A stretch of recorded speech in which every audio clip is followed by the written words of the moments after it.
చిన్నతనంలోనే తల్లి చనిపోవడంతో సోదరులు ముత్తు రాయన్, మాణిక్యం రాయన్, దుర్గ పెంపకం, వారి సంరక్షణ బాధ్యత కార్తవ రాయన్ అలియాస్ రాయ, ధనుష్, భుజాలపై పడుతాయి.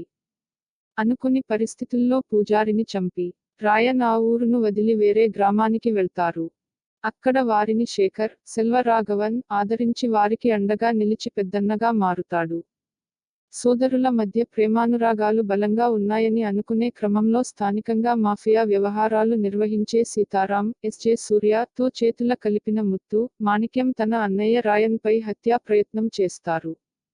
శేఖర్ అండతో రాయన్ తన సోదరులను గొప్పగా పెంచాలనుకున్నప్పటికీ ఆ దిశగా ఎందుకు ప్రయత్నాలు జరగలేదు? గ్రామంలో సీతారాం, దొరైస్వామి మధ్య గొడవలు ఏమిటి? దొరైస్వామిని ఎవరు, ఎందుకు చంపారు? సీతారాంతో ముత్తు, మాణిక్యం ఎందుకు చేతులు కలిపారు? దుర్గా, దుషార విజయన్ కు జరిగిన అన్యాయం ఏమిటి? తన చెల్లెలి కోసం రాయన్ ఎలాంటి కఠిన నిర్ణయం తీసుకొన్నాడు? తనపై మర్డర్ ప్లాన్ చేసిన సోదరులు ముత్తు, మాణిక్యంను రాయన్ ఏం చేశాడు?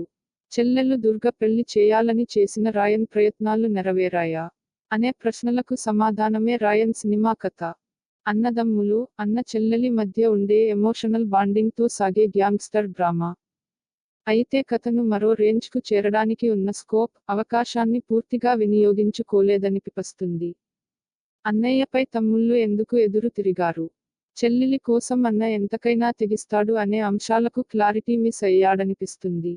అన్నా చెల్లెల అనురాగం, ప్రేమ లాంటి అంశాలతో ఈ సినిమా రొటీన్ గా అనిపించినప్పటికీ ధనుష్ డైరెక్షన్, యాక్టింగ్ వల్ల బెటర్ గా అనిపిస్తుంది.